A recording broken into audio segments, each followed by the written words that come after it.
Hello, and welcome back to Easy English Conversations, the podcast where we talk about real life in real English at a pace that actually makes sense.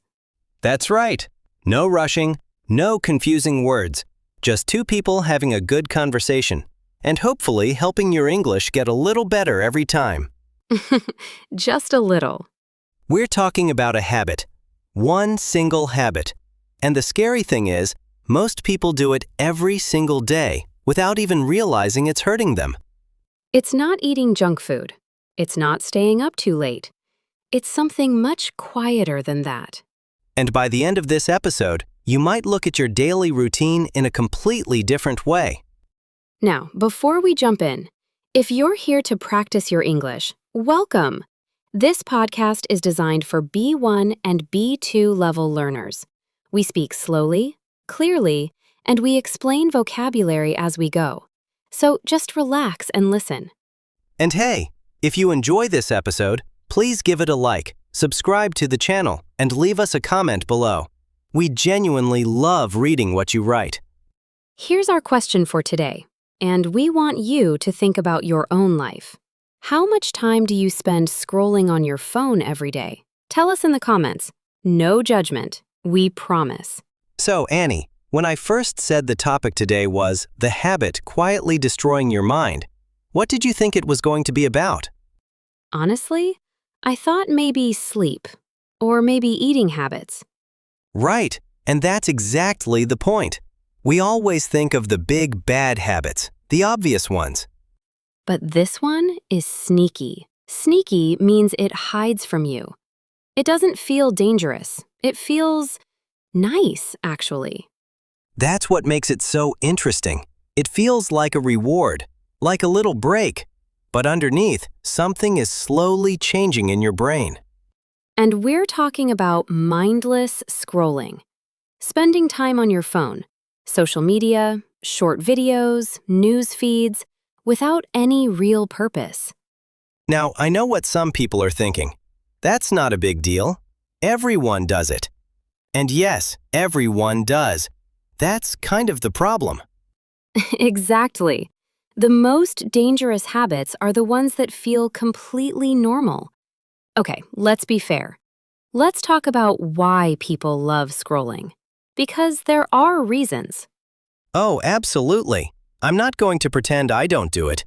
After a long day at work, sitting on the sofa and just scrolling through funny videos, it feels amazing. It's a form of escape. Escape means getting away from something. In this case, stress or boredom. And that's a real human need. Sometimes you just need to switch off your brain for a few minutes. And social media keeps us connected. You can see what your friends are doing, find interesting ideas, learn things. There are genuinely useful moments. True. I once learned how to fix my kitchen sink from a 30-second video. That was actually brilliant. So scrolling gave us a useful skill. Fair point. The content is also designed to make you feel good in short bursts. A funny video, a beautiful photo, a satisfying clip. Your brain gets a little hit of happiness. That little hit of happiness, scientists call it a dopamine response. Dopamine is a chemical in your brain. It makes you feel pleasure. And short videos are very, very good at triggering it. But here's where it starts to get a little darker. When something gives you dopamine very quickly and very easily, your brain starts to need more of it. And suddenly, 5 minutes becomes 20 minutes. 20 becomes an hour. And you look up and it's midnight and you have no idea where the evening went. That feeling has a name. It's called a time fog. You lose track of time completely. And the scary part is, you didn't even enjoy most of it. You just kept going. I've had that experience. I pick up my phone to check one thing, and then suddenly I'm watching a video about penguins in Antarctica, and I genuinely don't remember how I got there. The penguin rabbit hole. We've all been there. But it's not just about time. Research suggests that constant scrolling shortens your attention span. Your attention span is how long you can focus on one thing. And when your attention span gets shorter, everything becomes harder. Reading, working, even having a long conversation.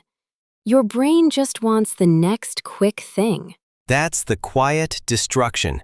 You don't notice it happening, but slowly your ability to sit with something, to think deeply, it gets weaker. So, what happens when people actually reduce their scrolling time? What do they say? Many people report feeling calmer, more present, like they came back to their own life. Present is a beautiful word here. It means being fully in the moment you're actually in. Not distracted, not half watching something on a screen. Some people do a digital detox.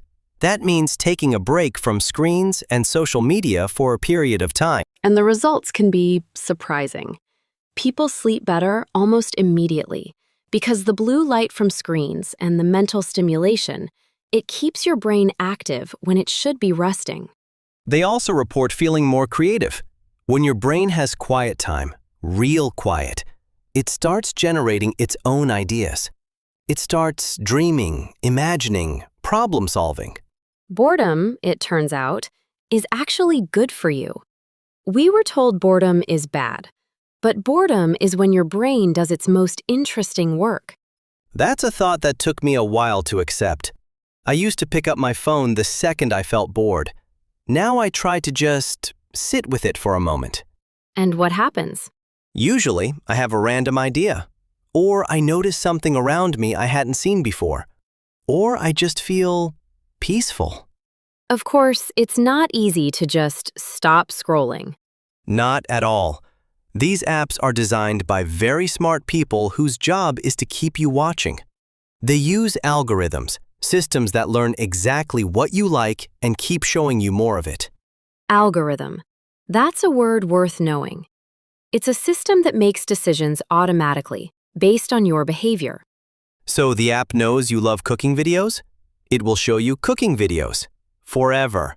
Until you're dreaming about pasta. Delicious dreams, at least. And there's a social pressure too. People share things, events happen.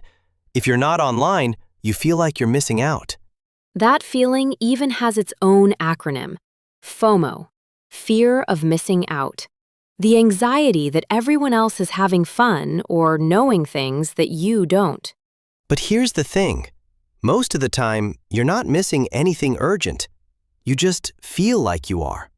I think the deeper question here is, what are we actually looking for when we scroll? That's a good one. I think sometimes we scroll because we're lonely, and the phone feels like company. Or we scroll because we're avoiding something, a difficult task, a difficult feeling, and the phone is an easy escape. Psychologists call this avoidance behavior, using distraction to not deal with something uncomfortable. And the irony is, the thing we're avoiding doesn't go away. It just waits for us while we watch penguin videos. The penguins again. But I think the most important insight from today is this. Your attention is precious. Where you put your attention, that is where your life goes. If you spend 3 hours a day scrolling, that's time that isn't going toward your relationships, your dreams, your health, your growth. And maybe the most radical thing you can do today is just put your phone down for 1 hour. Not forever, just 1 hour, and see what happens inside you. Maybe the real question isn't, how do I stop scrolling? It's, what do I actually want to do with my one precious life? That's the one. Okay, friends, let's do our word tour. We're going to review the most useful words from today's episode. Listen, repeat, and try to use these in your own life. Sneaky. Sneaky means something that hides or is not obvious. The habit was sneaky. I didn't notice it was a problem. He gave me a sneaky smile. Repeat. Sneaky. Escape. Escape means to get away from something difficult or stressful. Scrolling was her escape after a hard day. Reading is a wonderful escape. Repeat. Escape. Dopamine. Dopamine is a chemical in the brain that creates feelings of pleasure. Short videos give your brain a quick hit of dopamine. Exercise also releases dopamine. Repeat. Dopamine. Attention span. Your attention span is how long you can focus on one thing without getting distracted. Scrolling can shorten your attention span over time. Children often have a shorter attention span than adults. Repeat. Attention span. Digital detox. A digital detox is a period of time when you stop using screens and social media. He did a 1-week digital detox and slept much better. A digital detox doesn't have to be long. Even 1 day helps. Repeat. Digital detox. Algorithm. An algorithm is an automatic system that makes decisions based on your behavior. The algorithm showed her exactly the videos she loved. Social media algorithms are designed to keep you watching. Repeat. Algorithm. FOMO. Fear of missing out. FOMO is the anxious feeling that others are experiencing things you are not. He checked his phone constantly because of FOMO. Once she reduced her scrolling, her FOMO almost disappeared. Repeat. FOMO. Avoidance behavior. Avoidance behavior means using distraction to escape uncomfortable feelings or tasks. Scrolling became his avoidance behavior when work felt too stressful. Recognizing avoidance behavior is the first step to changing it. Repeat. Avoidance behavior. And that is a wrap on today's episode of Easy English Conversations. Thank you so much for spending your time with us today, and we mean that sincerely. Your time is precious. We're glad you used some of it here. Now, we asked at the start, how much time do you spend scrolling every day? We really want to know. Leave your answer in the comments below. And if this episode made you think about something, share it with a friend. Maybe they need to hear it too. Don't forget to like, subscribe, and hit that notification bell so you never miss a new episode. Until next time, speak slowly, think clearly, and be kind to your mind. Bye for now. See you next time.